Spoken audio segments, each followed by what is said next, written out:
الحمدللہ والصلاة والسلام علی رسول اللہ اما بعد۔ عبداللہ پتر عباس رضی اللہ عنہما سے ورنت ہے کہ ایک رات وہ اپنی موسی میمونہ رضی اللہ عنہا کے پاس ٹھہرے۔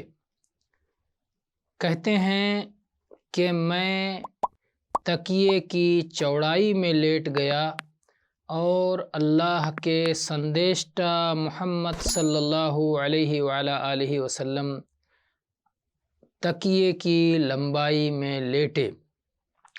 اللہ کے سندیشٹہ صلی اللہ علیہ وآلہ وسلم سو گئے۔ جب اردھ راتری ہوئی، رات کا آدھا حصہ گزر گیا، یا اس سے تھوڑی دیر پہلے کی بات ہوگی یا تھوڑی دیر بعد کی بات ہوگی، تو اللہ کے سندیشٹہ صلی اللہ علیہ وآلہ وسلم جاگے اور اپنے مکھڑے سے نندرا کو پوچھنے لگے، اور آپ نے سورہ آل عمران کی انتم 10 آیتوں کی تلاوت کی۔ پھر آپ اٹھے اور ایک مٹکا جو وہاں لٹک رہا تھا اس سے آپ نے وضو کیا، اور خوب سندر وضو کیا، اچھا وضو کیا۔ پھر آپ کھڑے ہو کر صلاۃ ادا کرنے لگے۔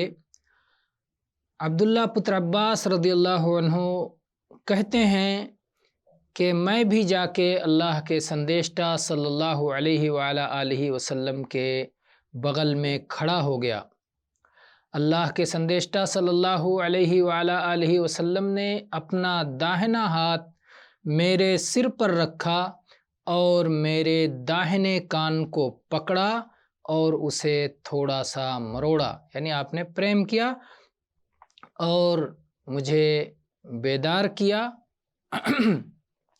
پھر آپ صلی اللہ علیہ وآلہ وسلم نے 2 رکعتیں صلاۃ ادا کی، پھر 2 رکعتیں، پھر 2 رکعتیں، اس کے بعد 2 رکعتیں، اور پھر 2 رکعتیں، اور پھر 2 رکعتیں۔ جو اس حدیث کے ایک راوی ہیں، کہتے ہیں کہ 6 مرتبہ 2 2 2 2 کر کے بیان کیا، ارتھات 12 رکعتیں آپ صلی اللہ علیہ وآلہ وسلم نے ادا کی۔ پھر اس کے بعد وتر ادا کیا اور پھر لیٹ گئے۔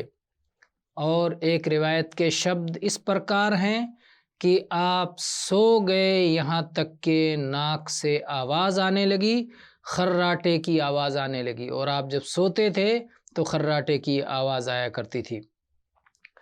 یہاں تک کہ مؤذن آیا، اور جب مؤذن آیا تو آپ صلی اللہ علیہ وآلہ وسلم کھڑے ہوئے اور 2 ہلکی رکعتیں آپ نے پڑھیں، اور اس کے بعد مسجد کی اور نکل گئے اور مسجد میں جا کر کے فجر کی صلاۃ ادا کی۔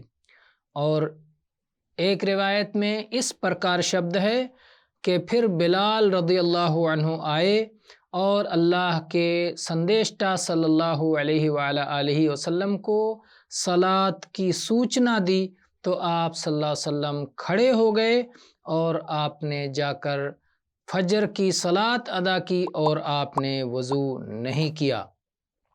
اس حدیث کا الیکھ امام ترمذی نے کتاب الصلاۃ میں 232 انک پر کیا ہے، اور امام بخاری اور امام مسلم وغیرہ نے بھی اس حدیث کا الیکھ کیا ہے۔ واللہ تعالی عالم، والحمد للہ رب العالمین۔